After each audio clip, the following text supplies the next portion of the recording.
అండి, నేను మీ జబర్దస్త్ గడ్డం నవీన్. చూస్తూనే ఉండండి ఎంఆర్ న్యూస్. లైక్ చేయండి, షేర్ చేయండి, సబ్స్క్రైబ్ చేయండి. ఎంఆర్ న్యూస్ కావాలి. నమస్కారం. ఎంఆర్ న్యూస్కి స్వాగతం. నేను మీ రవి. నెల్లూరు జిల్లా కావల్లో బడుగు బలహీన వర్గాల ఆశాజ్యోతి, పేదల పెన్నిది, భారత రాజ్యాంగ నిర్మాత డాక్టర్ బాబాసాహెబ్ అంబేద్కర్ 134వ జయంతిని పురస్కరించుకొని కావలి పట్టణంలోనే అంబేద్కర్ జయంతి ఉత్సవ జాయింట్ కమిటీ ఆధ్వర్యంలో బైక్ ర్యాలీలను ఘనంగా నిర్వహించారు. ఈ సందర్భంగా వారు ఆదివారం సాయంత్రం కావలి పట్టణంలోనే జెండా చెట్టు నుంచి ఆర్డీఓ కార్యాలయం వరకు బైక్ ర్యాలీగా వచ్చారు. ఈ ర్యాలీలో భారీగా బాణసంచా కాలుస్తూ డీజే పాటలతోటి సంతోషంగా ర్యాలీ నిర్వహించారు.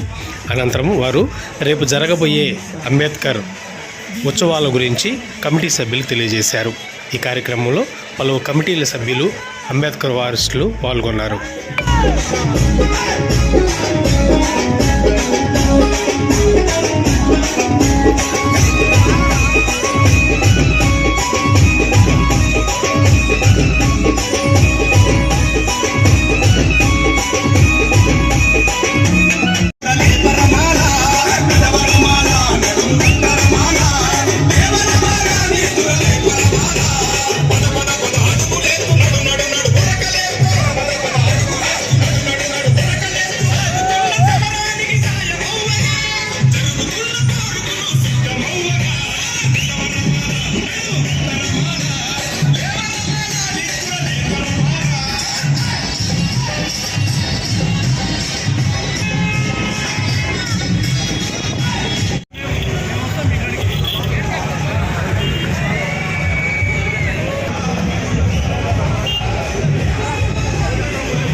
కావలి జేఏసీ అంబేద్కర్ జయంతి ఉత్సవ జేఏసీ ఆధ్వర్యంలో ఈ ర్యాలీ నిర్వహించడం జరిగింది.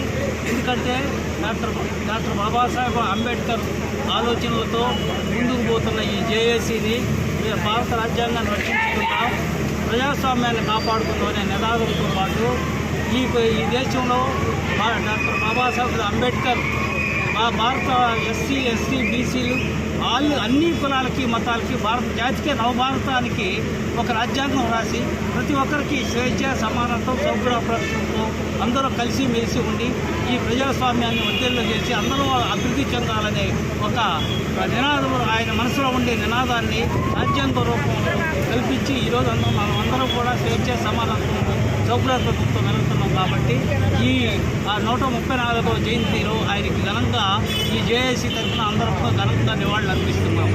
జెండా వీధి దగ్గర నుంచి ఆర్టీఓ ఆఫీస్ దగ్గర వరకు ఒక ర్యాలీ, సమతా ర్యాలీ. దీన్ని అందరూ సమానంగా ఉండాలా, సమాజ స్థాపన కోసం అంబేద్కర్ ఏ విధంగా మనల్ని రాజ్యాంగం ద్వారా మన హక్కులు కల్పించారో ఆ హక్కులను అందరం కాపాడుకోవాలా, అందరూ సమానంగా ఉండాలనే ఒక సమతా ర్యాలీ రూపంలో ఈ ర్యాలీని నిర్వహించడం జరిగింది. నవభారత రాజ్యాంగ నిర్మాత డాక్టర్ బాబాసాహెబ్ అంబేద్కర్ ఏప్రిల్ 14వ తేదీన ఆయన జన్మదినాన్ని సంబంధించి పురస్కరించుకొని అందరూ ఐకమత్యంతో ఉండాలా, మనిషిని మనిషిగా చూడాలా. ఏవైతే భారత రాజ్యాంగం డాక్టర్ బాబాసాహెబ్ అంబేద్కర్ మన జాతి కోసం రాజ్యాంగాన్ని రాశాడో అది పూర్తిగా ఇంప్లిమెంట్ అవ్వట్లేదు. ఈరోజు కేంద్ర ప్రభుత్వం మనుధర్మ శాస్త్రాన్ని తీసుకురావాలనే ఆలోచన కేంద్రంలో ఈ ఎస్సీ, ఎస్టీ విభజన బిల్లులు, అదేవిధంగా వక్ఫ్ బోర్డులను కూడా నాశనం చేసే దిశగా, ముస్లింలు ఆస్తులు లాక్కునే దిశగా పార్లమెంట్లో బిల్లులు ప్రవేశపెట్టడం భారత రాజ్యాంగాన్ని అవమానించినట్టే. భారత రాజ్యాంగం ప్రకారం అందరికీ సమానత్వం, స్త్రీలకు ఆస్తి హక్కు, 8 గంటల పని దినాలు, ఉద్యోగస్తులందరికీ కూడా ఉద్యోగ భద్రత, ఎస్సీ, ఎస్టీ, బీసీ మైనార్టీలకు అందరూ భద్రంగా ఉండాలా. అదేవిధంగా మహిళలకి అత్యంత ప్రాధాన్యత ఇచ్చిన గొప్ప వ్యక్తి డాక్టర్ బాబాసాహెబ్ అంబేద్కర్. అంబేద్కర్ లేకపోతే ఈరోజు ఏ స్త్రీ కూడా ఓటు హక్కు కల్పించింది అంబేద్కర్. ప్రతి ఒక్క స్త్రీకి ఓటు హక్కు ఉండాలా, ప్రతి ఒక్క స్త్రీ చదువుకోవాలని రాజ్యాంగ పరంగా కల్పించిన వ్యక్తి. ఆ వ్యక్తి గురించి అందరూ ఇంతమంది వచ్చిన అన్ని రకాల ఆర్గనైజేషన్స్ అందరికీ కూడా పేరు పేరున హృదయపూర్వక ధన్యవాదాలు తెలియజేస్తూ అందరికీ జై భీమ్, జై జై భీమ్. అంబేద్కర్ జయంతి పురస్కరించుకొని ఈరోజు 13వ తేదీ సాయంత్రం జెండా చెట్టు నుండి ఆర్టీఓ ఆఫీస్ వరకు కావలి అంబేద్కర్ వారసులందరూ ఒక ర్యాలీగా ప్రారంభించి ఇక్కడికి వచ్చేసి ఒక అంబేద్కర్ ఆశయాల కోసం పనిచేస్తున్నారు. ఇక్కడ ఎస్సీ, ఎస్టీ, బీసీ, మైనారిటీ అందరూ కూడా ప్రతి ఒక్కరు పాల్గొని ఈ యొక్క అంబేద్కర్ ఆశయాలు ఏవైతే ఉన్నాయో వాటిని క్రోడీకరించుకొని ముందుకు పోవాలనే ఆలోచనతో ఈరోజు ర్యాలీ పెట్టాం. ఆ ర్యాలీలో పాల్గొని అంబేద్కర్ ఆశయాల కోసం ప్రతి ఒక్కరూ ఈ కార్యక్రమంలో పాల్గొన్నారని ఆశిస్తూ, రాజ్యాంగం కాపాడుకోవటం ఎస్సీ, ఎస్టీ, బీసీ, మైనారిటీలు, మహిళల మీద అందరి మీద కూడా ఉంది.